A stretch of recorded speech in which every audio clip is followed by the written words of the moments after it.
पिछले लेक्चर में मैंने आपको बताया था, जो डेरिवेशन बताया था वो अच्छी तरह कर लेना है, एग्जाम में कई बार पूछा जाता है। और आज जो डेरिवेशन मैं बताने वाला हूँ आपको, दो डायग्राम मैंने बना दिए हैं, दो टॉपिक हैं, छोटे छोटे टॉपिक हैं, केवल थ्योरी है, जल्दी खत्म कर दूंगा, है ना। थ्योरी है तो टाइम नहीं लगेगा इसमें। और दोनों की थ्योरी लगभग एक जैसी, भले ही दोनों टॉपिक आपको अलग अलग दिखाई देंगे।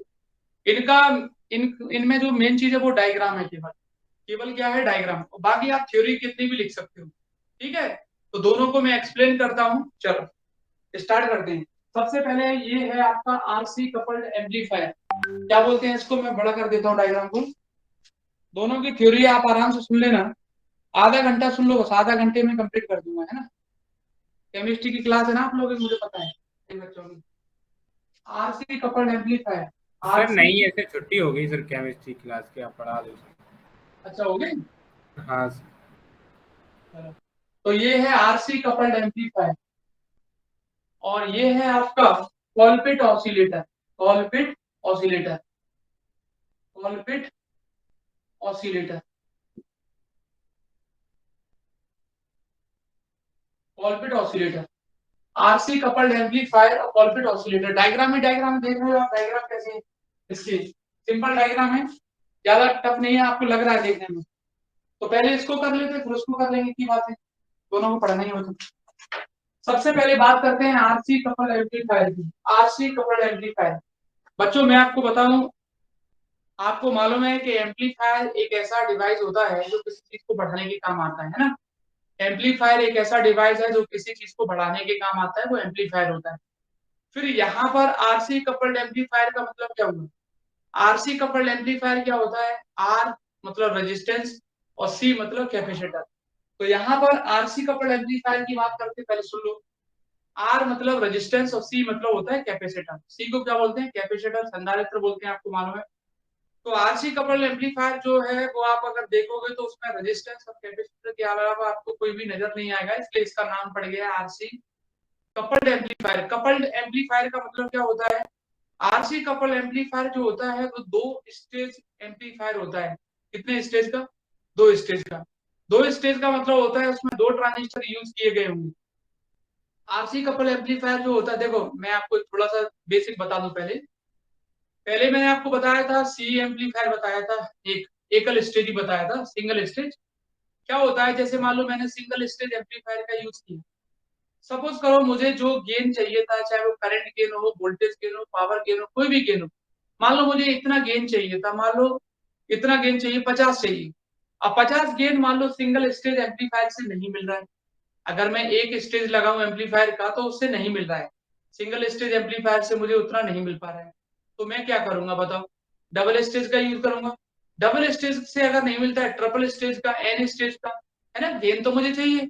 तो यहाँ पर वही है, आरसी कपल्ड एम्पलीफायर जो होता है, आरसी प्रवर्धक एम्पलीफायर जिसको बोलते हैं हम, आरसी युग्मन एम्पलीफायर जिसको बोलते हैं हम, आरसी युग्मन एम्पलीफायर, आरसी कपल्ड एम्पलीफायर जो रहता है उसका यूज केवल गेन की वैल्यू को बढ़ाने के लिए ही करते हैं। और आरसी कपल्ड एम्पलीफायर जो होता है वो दो स्टेज एम्पलीफायर होता है, उसमें दो स्टेज होती है। दो स्टेज का मतलब होता है इसमें दो ट्रांजिस्टर लगे होंगे।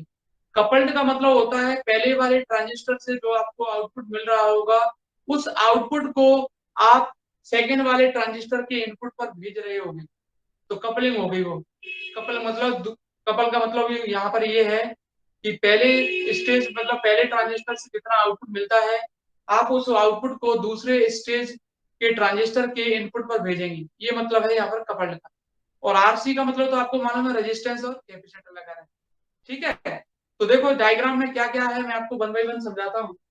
देखो सबसे पहले तो बच्चों ये दो स्टेज है आपकी, एक स्टेज तो यहाँ से यहाँ तक हो गई। जैसा डायग्राम ये बना हुआ है वैसा का वैसा ही डायग्राम आपको यहाँ पर बनाना है, सेम टू सेम। देख लो आप, R1 R2 लगे हैं, RL लगा है, R1 R2 लगा है, RL लगा है, सीसी लगा है, सीसी लगा है, ट्रांजिस्टर लगा है, ट्रांजिस्टर लगा है। बोलो है कि नहीं।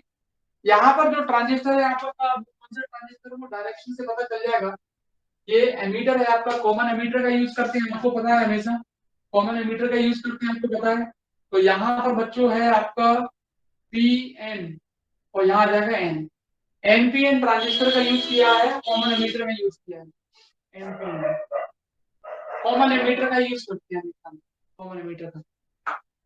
देखो यहाँ पर बच्चों दो ट्रांजिस्टर हैं आपके, दोनों के दोनों एनपीएन ट्रांजिस्टर है और कॉमन एमिटर ट्रांजिस्टर है।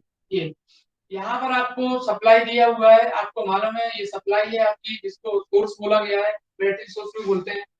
ये उसका इंटरनल रेजिस्टेंस होता है। क्या होता है? इंटरनल रेजिस्टेंस होता है।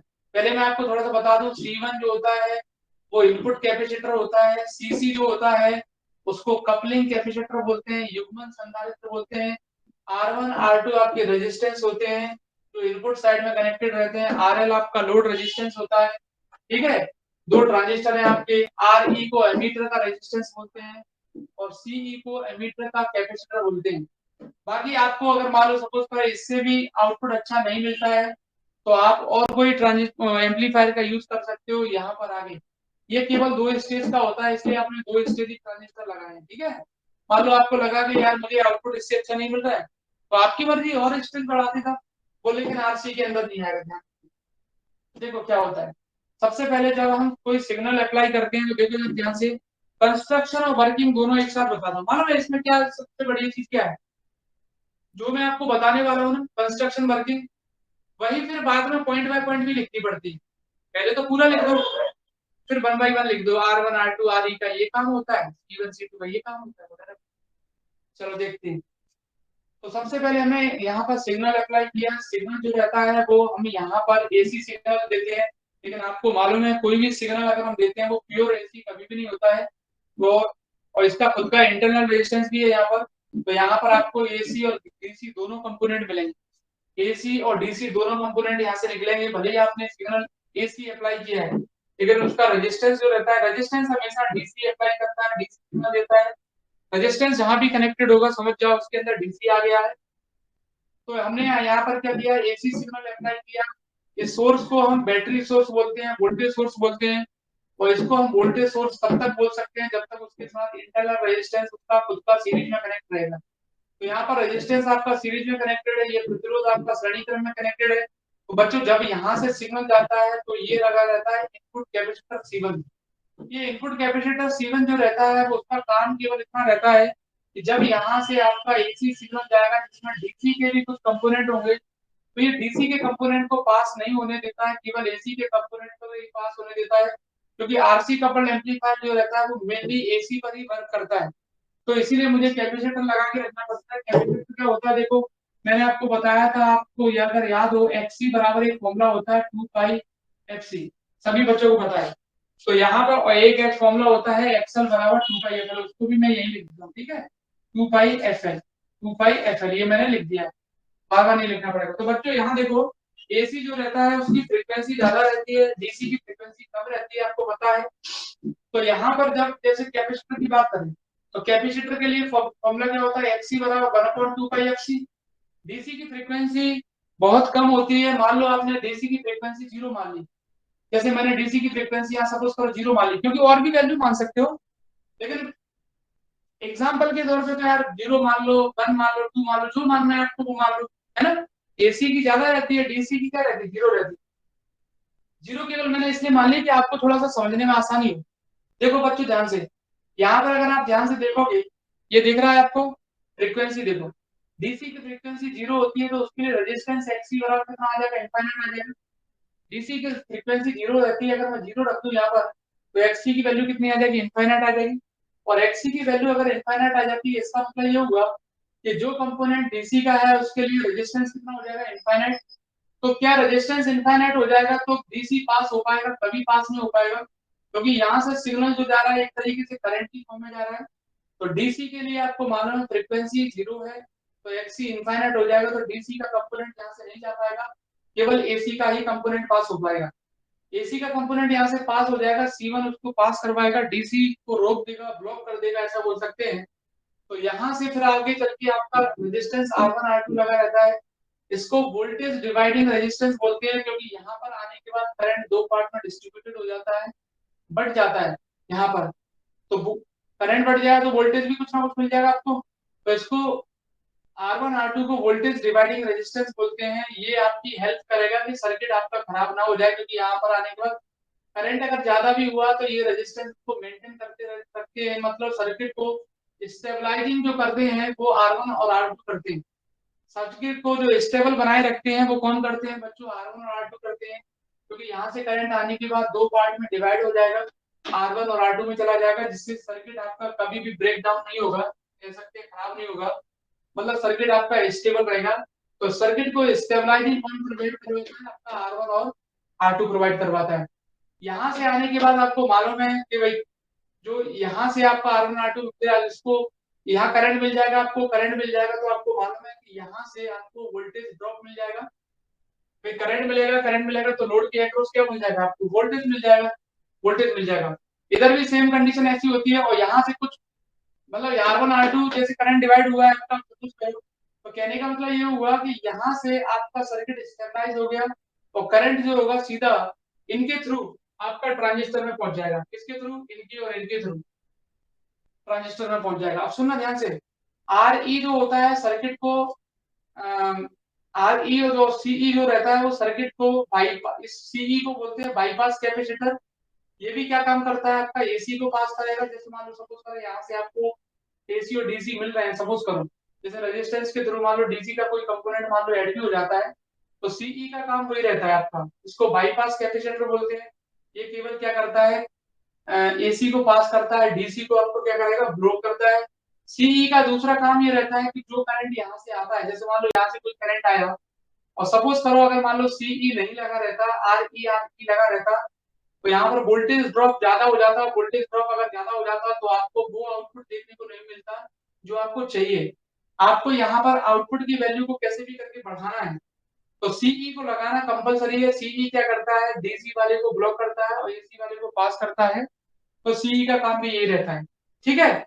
और आर ई क्या करता है, आर ई अगर तो लगा रहेगा आपका, तो वोल्टेज जैसे यहाँ से मान लो सपोज कर करंट आया, तो सीई लगाना तो कंपलसरी है, क्योंकि इसको बाईपास कैपेसिटर लगते हैं। आर ई जो रहता है वो एमीटर का रेजिस्टेंस रहता है, वो करंट को कंट्रोल करके रखता है, करंट ज्यादा ना हो जाए, ठीक है। फिर उसके बाद आपका यहाँ से जो भी आउटपुट मिलता है, यहाँ से जो भी आउटपुट मिलेगा वो सीसी के थ्रू, सीसी को बोलते हैं कपलिंग कैपेसिटर। इसका काम केवल इतना रहता है कि यहाँ से जो भी आउटपुट आपको देखने को मिलता है पूरा का पूरा आउटपुट एसी होगा, और इस एसी आउटपुट को वो कहाँ भेजेगा, आपका दूसरे वाले ट्रांजिस्टर के इनपुट पर भेजेगा। सीसी का काम क्या रहेगा, जो आउटपुट आपको ट्रांजिस्टर इस फर्स्ट ट्रांजिस्टर से मिला है उसको क्या करेगा, दूसरे ट्रांजिस्टर के इनपुट पर भेज देगा।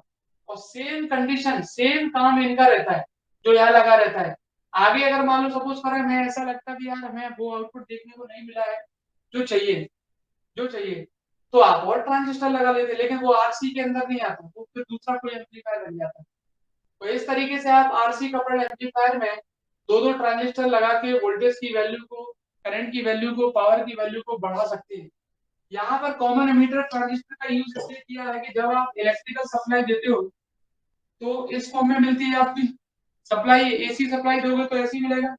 ये क्या करता है आपको मालूम है, कॉमन एमीटर का काम रहता है कि सिग्नल आउटपुट तो बढ़ा देता है लेकिन अपोजिट फेज में, ऐसे ही करता है अपोजिट फेज में। अब ये जो होगा वो इसके लिए इनपुट का काम करेगा, ये जो होगा वो उसके लिए इनपुट का काम करेगा। इसने इसके इनपुट को 180 डिग्री से शिफ्ट कर दिया है, ये भी इसके इनपुट को 180 डिग्री से शिफ्ट करेगा, तो आपको जो आउटपुट देखने को मिलेगा वो इस तरीके से मिलेगा और सेम फेस में मिलेगा, बढ़ा हुआ तो मिलेगा ही, साथ में सेम फेस में मिलेगा। इसीलिए हम दो दो कॉमन एमीटर एम्पलीफायर का भी यूज कर लेते हैं।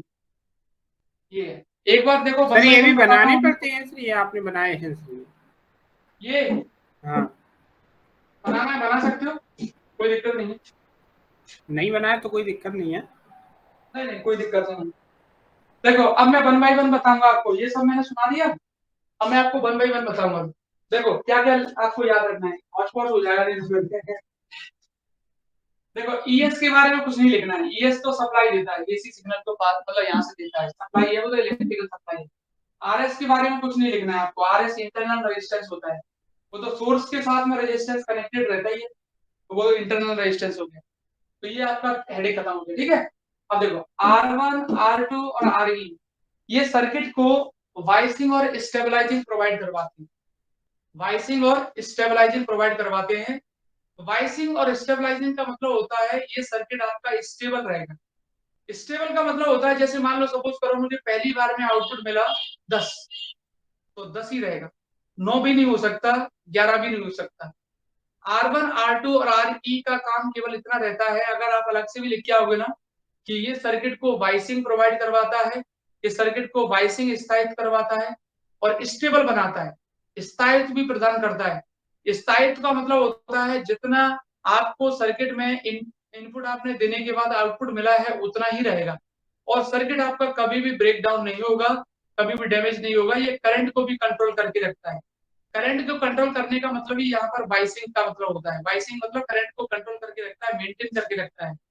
तो R1, R2 और RE जो भी लगा रहता है वो सर्किट को इकट्ठा लिख सकते हैं, बाइसिंग और स्टेबलाइजिंग प्रोवाइड करवाते हैं। बाइसिंग और स्टेबलाइजिंग का मतलब होता है सर्किट आपका स्टेबल रहेगा, जो आपको मैक्सिमम वैल्यू मिल रही है वो ही मिलेगी, जो मिनिमम वैल्यू मिल रही है वो ही मिलेगी और सर्किट में जो करंट है वो भी आपका कंट्रोल रहेगा। ये काम रहता है R1, R2 और RE का। अब उसके बाद है आपका C1 और CC। C1 का काम क्या रहता है कि जो इनपुट सिग्नल आप दे रहे हो वहां से मान लो AC के साथ साथ अगर DC के भी कुछ कंपोनेंट है तो C1 जो होता है वो इनपुट से जब AC DC मान लो साथ में जा रहा है तो DC के कंपोनेंट को ब्लॉक कर देगा, उसको पास नहीं होने देता, क्योंकि DC के लिए वो बहुत खतरनाक साबित हो जाता है। DC को कोई इनफाइनाइट रेजिस्टेंस देने लगता है और AC को तो नॉर्मल रेजिस्टेंस देता है, इसलिए AC पास हो जाता है, DC आपका ब्लॉक हो जाता है। ये C1 का काम होता है। CC का काम होता है कि जो पहले वाले ट्रांजिस्टर से आपको आउटपुट देखने को मिल रहा है उस ट्रांजिस्टर, अब उस आउटपुट को दूसरे वाले ट्रांजिस्टर के इनपुट पर कौन भेजेगा, वो करेगा काम CC। CC क्या करेगा, वो काम क्या करेगा, इससे जो आउटपुट देखने को मिलता है वो आपको, इससे जो आउटपुट देखने को मिला, यहाँ से जो आउटपुट देखने को मिलता है उसको इसके इनपुट पर भेजने का काम कौन करता है, CC करता है।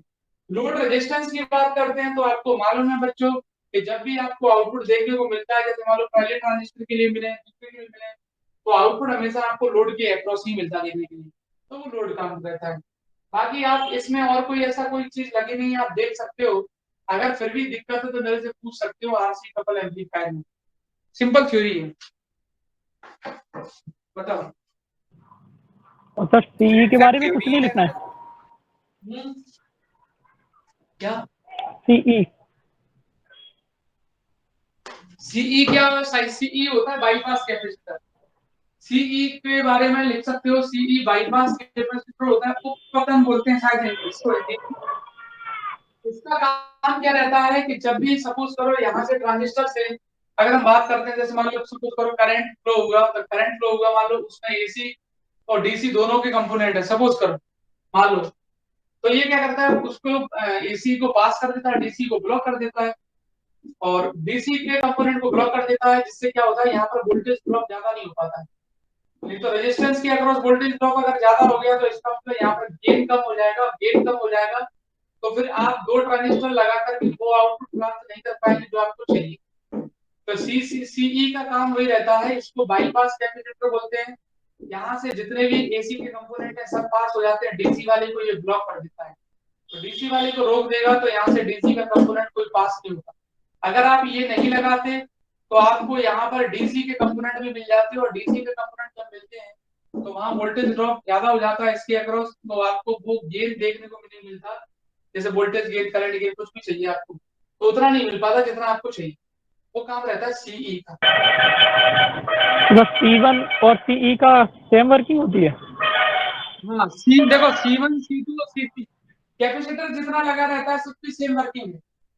कैपेसिटर जितने भी लगे हुए हैं ना सबकी लगभग सेम वर्किंग है सबकी। कोई इनपुट पर AC और DC जा रहे हैं, वहां DC को रोकता है, कोई आउटपुट के यहाँ पर मान लो DC को मिल जाता है तो वहां रोक देता है, तो लगभग सेम वर्किंग है।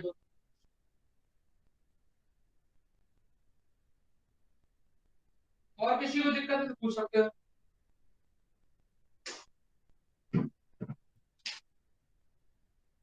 एक ही डायग्राम बनता होगा सर इसमें कि PNP के लिए भी बनाना है?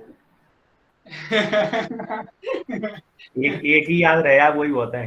क्यों क्यों तुम दुर्गेश को टेंशन दे रहे हो, जब अभी पेपर आ रहे हैं दुर्गेश को तुम जल्दी टेंशन दे रहे हो। ये वाली यूनिट सर बिल्कुल ही मतलब पूरी 9 यूनिट एक तरफ और ये अकेली एक तरफ। अब मालूम है इसमें डायग्राम में आप याद रखेंगे, देखो ES और RS और C1 ये थोड़ा अलग है। बाकी का देखो इस डायग्राम को देखो, इस डायग्राम तो सेम है। R1 R1 R2 transistor RL REC, transistor RL REC, बाकी सब कुछ सेम है। सर ये ECC का क्या है?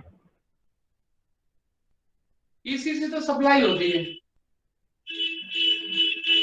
ECC तो सप्लाई होती है, जहां से वायरिंग वगैरह होती है ना वो होती है। सर कितने क्वेश्चन और बचे हैं सर ऐसे?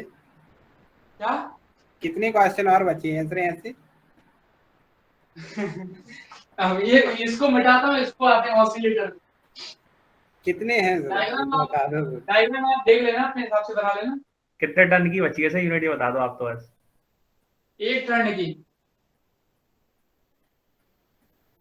सर एक ही बार में एक और है, एक और है दुर्गेश, खतरनाक है सर। एक ही बार में जख्म दे दो सर, बार बार बार मत करो। पढ़ना स्टार्ट कर दो। अगला वाला सर पूरे बोर्ड पे बनेगा क्या सर? पूरा डायग्राम पूरे बोर्ड पे एक ही डायग्राम? इसके बाद वाला है ना, वो डेरिवेशन ज्यादा टफ नहीं है, वो सिंपल है। ये क्या है, डायग्राम डायग्राम पे बेस्ड है, इसलिए मैंने दोनों बता दिया। इसमें इसकी भी डायग्राम में देख रहा, वही थ्योरी आती है जो इसकी है। और मेरे हिसाब से KRG का भी शायद टाइम टेबल आ गया होगा, अगर नहीं आया होगा तो 10 या 15 से उनके भी पेपर है ना, वो बच्चे भी तैयारी करना स्टार्ट कर दें। और सभी बच्चे मेहनत करना स्टार्ट कर दो, ज्यादा समय बचा नहीं है आपके पास। और पहला सबसे बढ़िया ये रहा, फिजिक्स का फंस गया। तो फिजिक्स का पेपर है तो आपको मालूम है, पहले से तैयारी आप रखो, कम से कम 5 दिन पहले से तो आप फिजिक्स पढ़ना स्टार्ट कर दो। इसके अलावा कुछ देखो ही मत, क्योंकि अगर आपका पहला पेपर अच्छा चला गया तो बाकी के सारे पेपर अच्छे चले जाएंगे, है ना। तो KRG कब आएगा? KRG का टाइम टेबल कब आएगा? KRG का भी आ जाएगा, होली के बाद आ जाएगा। और उसके भी एग्जाम मैं बता देता हूँ आपको, 10 से 15 तक हो जाएंगे। इस 10 से 15 के बाद नहीं आने वाले, 10 या 15 से स्टार्ट हो जाएंगे KRG, है ना। तो वो बच्चे भी तैयारी करना स्टार्ट कर। आप तो मेहनत करो, अगर कोई दिक्कत हो तो मुझे बता रहा, मैं बैठा हूँ। देखो सबसे पहले हम क्या करते हैं, लेकिन पढ़ना जरूर है, ऐसा नहीं कि आप सोचो कि बाद में हम बता ही देंगे पास हो जाएंगे, ऐसा कुछ भी नहीं होता है। देखो अब हम पढ़ते हैं कॉलपिट ऑसिलेटर। ये है, पहले 2 सिलेबस में थे, एक कॉलपिट ऑसिलेटर था और एक हार्टले ऑसिलेटर था, हार्टले ऑसिलेटर। तो आप हार्टले की तो बात इसलिए नहीं करनी है, कोई मतलब तो है नहीं उसको करने से। एडमिन कॉलपिट जो साइंटिस्ट था, अमेरिकन साइंटिस्ट था एडमिन कॉलपिट, उसने 1910 में ये दिया था ऑसिलेटर, है ना। 1910 में ये ऑसिलेटर दिया था। अब इस ऑसिलेटर का यूज क्या है वो पहले मैं बता देता हूँ आपको, फिर डायग्राम पर आते हैं, वर्किंग पर आते हैं। कॉलपिट ऑसिलेटर एक ऐसा डिवाइस होता है जिसकी मदद से हम हाई फ्रीक्वेंसी जनरेट कर सकते हैं। हाई फ्रीक्वेंसी को जनरेट करने के लिए या मेगा हर्ट्ज में, किलो हर्ट्ज में फ्रीक्वेंसी को प्राप्त करने के लिए, जहां भी आपको लगता है कि भाई मुझे मेगा हर्ट्ज में या किलो हर्ट्ज में फ्रीक्वेंसी की आवश्यकता है, तो उसके लिए आप कॉलपिट ऑसिलेटर का यूज कर सकते हो। तो सीधा सीधा ये होता है कि कॉलपिट ऑसिलेटर एक ऐसा डिवाइस होता है जिससे आप हाई फ्रीक्वेंसी जनरेट कर सकते हो, उसके लिए इसका जनरली यूज किया जाता है। कॉलपिट ऑसिलेटर का जो कंस्ट्रक्शन और वर्किंग है, उसमें भी बच्चों ध्यान से देखें आप, आपको सिंपल सा डायग्राम नजर आ रहा होगा, अगर नहीं दिख रहा हो तो मुझे बताना जरूर। देखो कॉलपिट ऑसिलेटर में यहाँ पर जो ट्रांजिस्टर यूज किया गया है, आपको मालूम है एक ही ट्रांजिस्टर है, और वो ट्रांजिस्टर है आपका common ammeter. Common ammeter transistor के जनरली यूज करते हैं, ठीक है। तो ये कॉमन एमीटर ट्रांजिस्टर है, और आपको देख लेना कौन सा ट्रांजिस्टर है, एनपीएन है पीएनपी। तो यहाँ से एरो की डायरेक्शन से आपको समझ में आ जाएगा कि ये ट्रांजिस्टर कौन सा है, आपका एनपीएन ट्रांजिस्टर है। इसमें ये कॉमन, ये इनपुट साइड में आपको बोल सकते हैं ये सीवी लगा रहता है। क्या लगा रहता है, सीवी लगा रहता है आपका, जिसको हम base base transistor, base capacitor बोलते हैं। इसका यूज क्या है मैं अभी बताऊंगा आपको। बेस की साइड में कैपेसिटर लगा हुआ है तो इसको बेस कैपेसिटर बोल दिया। R1 R2 रेजिस्टेंस है, RE आपका एमीटर रेजिस्टेंस है, C आपका एमीटर कैपेसिटर है, RFC को बोलते हैं रेडियो फ्रीक्वेंसी चौक कॉइल बोलते हैं, या रेडियो फ्रीक्वेंसी कॉइल भी बोल सकते हो। S आपका स्विच होता है, और ऊपर है आपका सप्लाई ECC। ऊपर आपका सप्लाई है ECC, ये लिखा हुआ है ECC, ऊपर आपका सप्लाई है ECC, ये देख लो ECC। सीसी आपका वही कपलिंग कैपेसिटर होता है, और ये आपका C1 C2 और L ये आपके दो कैपेसिटर हैं, ये आपका इंडक्टर है। अब देखो मैं बताता हूँ स्टार्टिंग से क्या है। कंस्ट्रक्शन और वर्किंग दोनों सुनो बच्चों। सबसे पहले हम क्या करेंगे, ये स्विच आप देख रहे हो, इस स्विच को मैं क्लोज कर दूंगा। स्विच को क्या करूंगा, क्लोज कर दूंगा। अच्छा एक चीज पहले सुन लो, मैं आपको थोड़ा सा बता दूं इसके बारे में दोबारा से। सीबी जो होता है उसको अपन बोलते हैं बेस कैपेसिटर, आधार पर जो संधारित्र है ना लगा हुआ बेस कैपेसिटर। इसका काम भी वही रहता है कि यहाँ से मान लो कोई डीसी एसी के कंपोनेंट आते हैं, तो ये एसी के कंपोनेंट को पास करता है, डीसी के कंपोनेंट को ब्लॉक कर देता है, ये उसका भी काम है। कपलिंग कैपेसिटर का काम यहाँ पर क्या रहता है कि जो भी आपको आउटपुट देखने को मिलेगा उसको वापस टैंक C1 C2 और L ये मिलकर बनाते हैं एक टैंक सर्किट। क्या सर्किट बनाते हैं, टैंक सर्किट, टैंक सर्किट। तो कपलिंग कैपेसिटर का काम ये रहता है कि जो आपका यहाँ से आपको सप्लाई मिलेगी, या आप बोल सकते हैं जो कंपोनेंट आपको एसी डीसी दोनों को मिलेंगे, उसमें से एसी को पास कर देगा, डीसी को ब्लॉक कर देगा, और कहाँ भेजेगा, आपका टैंक सर्किट पर भेजता है। सीसी का काम यहाँ केवल कितना रहता है कि जो आपको सप्लाई से, आप यहाँ से जो सप्लाई आप दे रहे हो, जिसमें मान लो डीसी एसी दोनों के कंपोनेंट है, तो एसी को पास करेगा, डीसी को ब्लॉक करके आपको कहाँ भेज देगा, टैंक सर्किट पर भेज देगा, इस टैंक सर्किट पर सीसी का काम रहता है। R1 R2 वोल्टेज डिवाइडिंग होते हैं जो सर्किट को बाइसिंग प्रोवाइड करते हैं। R1 R2 और RE सर्किट को बाइसिंग और स्टेबलाइजिंग प्रोवाइड करवाते हैं। और CE आपको मालूम है, इसको भी हम बाईपास कैपेसिटर बोलते हैं। CE का लगाना कंपलसरी है, नहीं लगाओगे तो आपका सिंपल सी बात है, यहाँ पर वोल्टेज ड्रॉप ज्यादा हो जाएगा, जिससे आपकी वैल्यू गेन की वैल्यू कम हो जाएगी, और हो सकता है आपको हाई फ्रीक्वेंसी की जगह लो फ्रीक्वेंसी मिलने लगी। तो इसलिए CE यहाँ लगा के रखते हैं। RFC road radio frequency coil होता है, ये हमेशा यहाँ पर लोड का काम करता है, जैसे लोड रेजिस्टेंस काम करता है वैसे ये काम करता है। C1 C2 और L जो होते हैं वो टैंक सर्किट होते हैं। यही टैंक सर्किट जो होते हैं वो आपके इलेक्ट्रिकल ऑसिलेशन के लिए कंपल्सरी रिस्पॉन्सिबल होते हैं, या फ्रीक्वेंसी को डिटरमाइन करना है तो ये टैंक सर्किट आपके रिस्पॉन्सिबल होते हैं। देखो क्या होता है, सबसे पहले जैसे मान लो आपने सप्लाई दी, सप्लाई कैसे दोगे, आपको स्विच को क्लोज करना पड़ेगा। स्विच को आपने क्लोज किया, स्विच को आपने क्लोज किया, सप्लाई दे दी। सप्लाई जब आएगी तो आरएफसी जो होता है रेडियो फ्रिक्वेंसी कॉइल रहता है, इसमें आपके डीसी के कंपोनेंट भी रहते हैं, क्योंकि ये लोड होता है, लोड में हमेशा डीसी रहता है। तो यहाँ से जो इलेक्ट्रिकल सप्लाई आपने दी है जिसमें डीसी के भी कंपोनेंट है, आपको केवल एसी को भेजना है, क्योंकि एसी की ही फ्रिक्वेंसी होती है, डीसी की कोई फ्रिक्वेंसी नहीं मान के चलते हम। तो फ्रिक्वेंसी अगर आपको डिटरमाइन करना है हाई वैल्यू में, तो याद रखना पड़ेगा सीसी को लगाना कंपलसरी है। तो यहाँ से जब आपके एसी डीसी के कंपोनेंट आएंगे तो सीसी का काम रहता है, आपको मालूम है एफसी इक्वल टू 1/2 एफसी होता है। तो एफ जो रहता है वो डीसी के लिए सबसे कम रहता है, इसलिए एफसी बहुत ज्यादा हो जाता है। तो जिसके लिए रेजिस्टेंस की वैल्यू बहुत ज्यादा हो जाती है, ये भी रेजिस्टेंस का ही काम करता है, आपको मालूम है। इसको कैपेसिटिव रिएक्टेंस बोलते हैं, धारितीय प्रतिघात, ये भी रेजिस्टेंस ही होता है। तो रेजिस्टेंस हाई हो जाएगा किसके लिए, डीसी के लिए, क्योंकि डीसी के लिए एफ लगभग क्या हो जाता है, 0 हो जाता है। तो ये वैल्यू क्या हो जाती है, इनफाइनाइट आ जाती है, जिससे डीसी के लिए आपको एक्सी बहुत ज्यादा मिलेगा, ये ब्लॉक कर देगा डीसी वाले को, एसी एसी को पास करेगा। तो सारे के सारे एसी आपके इधर आएंगे और एसी कंपोनेंट यहाँ आएंगे, और जब आपको यहाँ से करंट मिलेगा, करंट भी तो मिलता है एसी में, क्या करंट भी तो मिल रहा है, तो करंट मिलेगा आपको, जिसके कारण आपके C1 और C2 आपके चार्ज हो जाएंगे। क्या हो जाएंगे, चार्ज हो जाएंगे। फुली चार्ज जैसे हो जाते हैं, आपको मालूम है फुली चार्ज होने के बाद इलेक्ट्रिकल सप्लाई को आप क्लोज कर दोगे चार्ज होने के बाद। फिर ये इंडक्टर का काम रहेगा। इंडक्टर क्या करता है, डीसी के में हेल्प करता है, ऐसा या ऐसा बोल सकते हैं। इंडक्टर का काम यहाँ पर ये रहता है कि जब कैपेसिटर आपके फुली चार्ज हो जाते हैं तो ये इसको डिस्चार्ज करवाने में मदद करता है। C1 और C2 क्या होता है, चार्ज हो जाता है। तो ये एक तरीके से यहाँ रेजिस्टेंस का काम करने लगता है। कैसे, क्योंकि एक्सएल बराबर होता है 2πfl।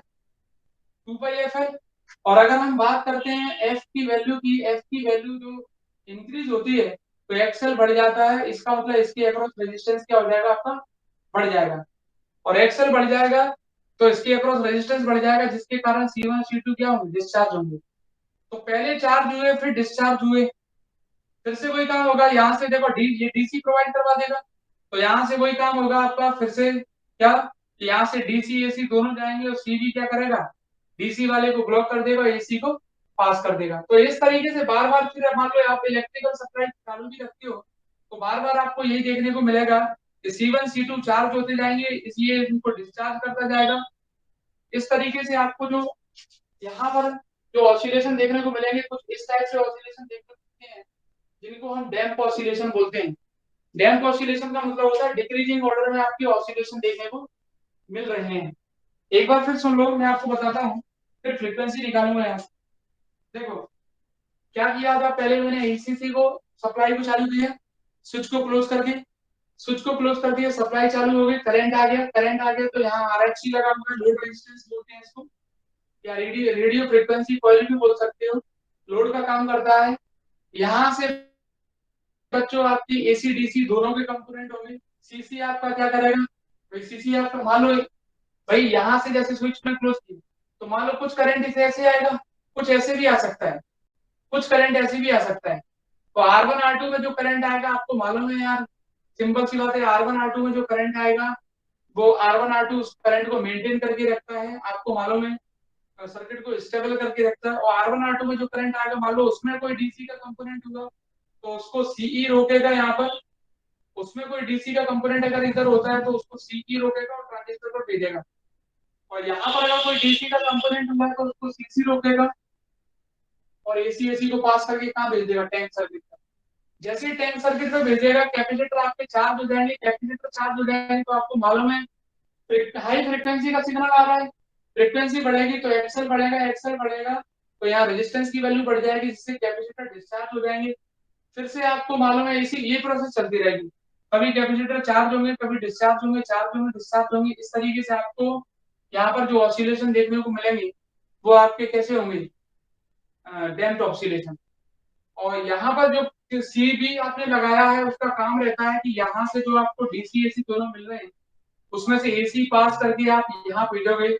सीबी का मेन मोटिव ये रहता है कि जो आपको ऑसिलेशन इस टाइप से मिल रहे हैं वो कोशिश ये करता है कि यहाँ पर एसी सिग्नल को भेजकर ऑसिलेशन को मेंटेन करने का प्रयास करता है, मतलब इस टाइप से ऑसिलेशन को मेंटेन करने का प्रयास करता है। यहाँ से सीबी का काम रहता है कि भाई यहाँ से आपका एसी को भेजेगा। यहाँ पर अभी तक क्या हो रहा था, अभी तक यहाँ से जो एसी और डीसी आ रहा था जिसके कारण ऑसिलेशन आपको इस तरीके से मिल रहे थे, सीबी इसमें हेल्प करता है कि इन ऑसिलेशन को ऐसा करने का प्रयास करता है, ऐसा करने का प्रयास करता है। सीबी एसी को पास करेगा, डीसी को रोकता है। और यहाँ पर फ्रीक्वेंसी आप निकाल सकते हो C1 C2 इसकी हेल्प से। फ्रीक्वेंसी का फॉर्मूला आपको पता है, फ्रीक्वेंसी का फॉर्मूला होता है F बराबर 1/2 पाई अंडर रूट के अंदर L इंटू सी इक्विवेलेंट। तो F बराबर 1/2 पाई अंडर रूट के अंदर L और C इक्विवेलेंट कितना होता है, C1 C2 upon C1 plus C2। कैसे आया C1 C2 upon C1 plus C2, क्योंकि दोनों C1 C2 सीरीज में कनेक्टेड है और सीरीज में कैपेसिटर का फॉर्मूला ये रहता है, सीरीज में कैपेसिटर का फॉर्मूला ये रहता है, रेजिस्टेंस का उल्टा होता है कैपेसिटर। रेजिस्टेंस में पैरेलल में ऐसे मिलता है R1 R2 upon R1 plus R2 और सीरीज में कैपेसिटर में मिलता है C1 C2 upon C1 plus C2। L आपका इंडक्टर होता है। ये फ्रीक्वेंसी का फॉर्मूला आपने पढ़ा, ये रहता है इसमें पूरी थ्योरी है, इसमें कुछ ज्यादा खास ऐसा है नहीं जो अलग से समझाने लायक है। तो इसका यूज क्या है? हाई फ्रीक्वेंसी जनरेट करने के लिए।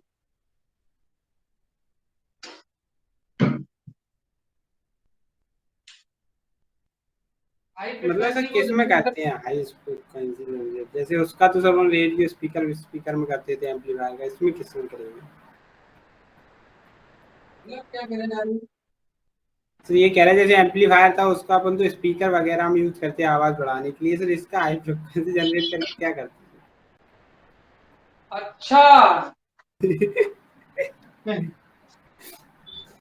यार ये तो बहुत सिंपल क्वेश्चन है, कोई बता सकता है हाई फ्रीक्वेंसी जनरेट करके हम क्या करेंगे, ये बताओ। हैं? दूर तक रेडियो सिग्नल भेज सकते हैं ऐसा हाँ सिग्नल दूर तक भेज सकते हैं ऐसा कुछ? तो फिर भी पूछ रहे हो यार। अरे हम तो सिर्फ पूछ रहे हैं, कंफर्म तो कर ले कम से कम क्या है तो यार कुछ नहीं रहता तो last time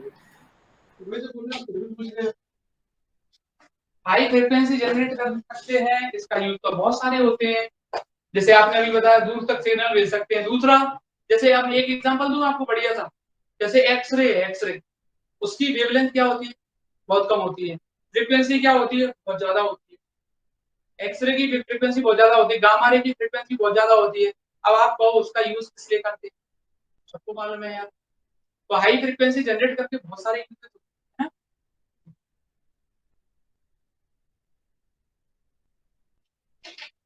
x ray, gamma ray, सबकी फ्रीक्वेंसी क्या होती है, बहुत ज्यादा हाई होती है। अब इनके यूज आप देखें, सबको मालूम है।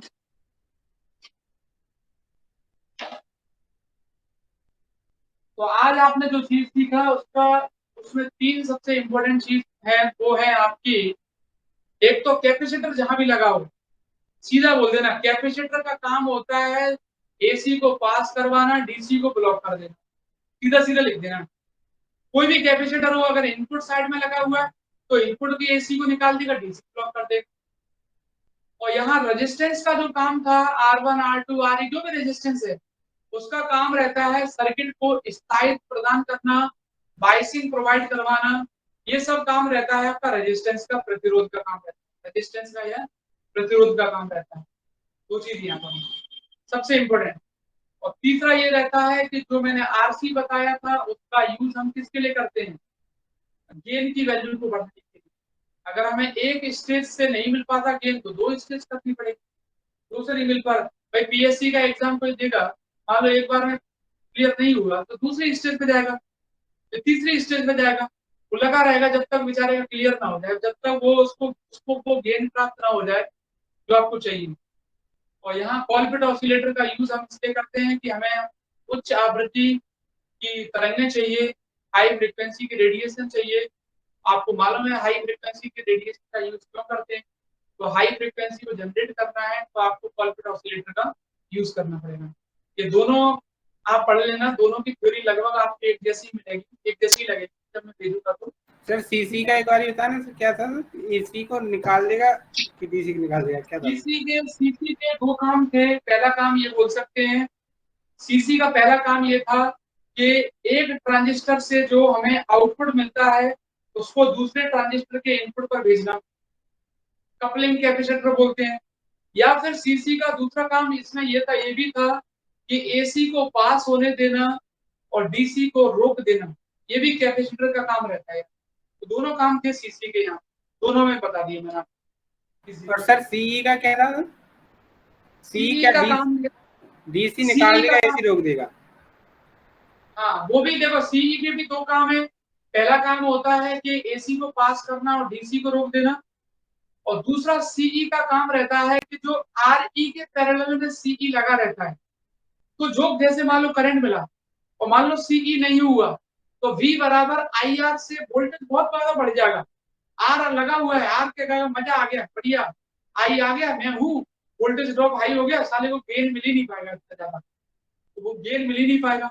तो इसलिए सीई लगा के रखते हैं। सीई क्या करता है, डीसी को ब्लॉक कर दिया, बचा एसी, तो एसी को सीई पास कर देगा आपका, तो गेन की वैल्यू आपकी बढ़ जाएगी, एसी आपको ज्यादा से ज्यादा मिलने लगेगा, और वही आपको चाहिए था।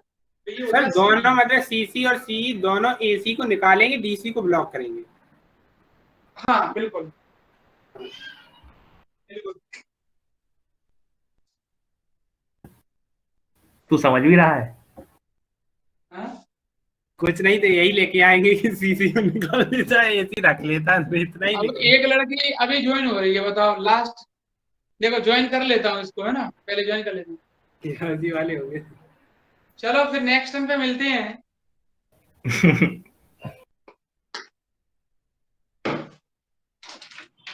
ये कहने के लिए ज्वाइन किया था सर? हाँ इसीलिए ज्वाइन किया था, देखो सबको पता होना चाहिए कि नेक्स्ट टाइम पे मिलते हैं। अंजलि बेटा बहुत जल्दी आ गए हो, और अब नेक्स्ट टाइम पे मिलते हैं। सर मैसेज आज नहीं देख पाई मैं। अच्छा, मैसेज तो हमेशा देखा करो। सर आज मोबाइल को मुझे लगा 8 बजे ही, आज आपने मैसेज कर दिया था, देख नहीं पाई मैं।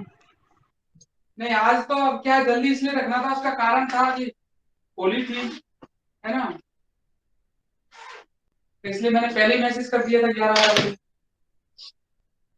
चलो फिर भी ज्वाइन तो हुए, ऐसा तो नहीं है ज्वाइन नहीं हुए, कम से कम सर रिवीजन याद है क्या? सर क्या फायदा ज्वाइन होगी। आज रिवीजन क्लास नहीं है यार, आज क्या है कि वो अभी तो तैयारी करनी है यार गोली गोली की। सर ये पूछ रहे थे सर, जो सेकंड यूनिट है ना अपनी सर, मतलब फर्स्ट पेपर की सर, उसमें एक क्वेश्चन रह गया है, उसको कल करवा दूँ। नहीं सर, वो उसमें ये पूछ रहे हैं सर, जो क्वांटम विवेचना है ना और एक सरल आवर्ती की है सर, वो सर वो उसी क्वेश्चन में ही है या अलग से है सर? सरल क्वांटम आवर्ती विवेचना उसी में है, उसी में।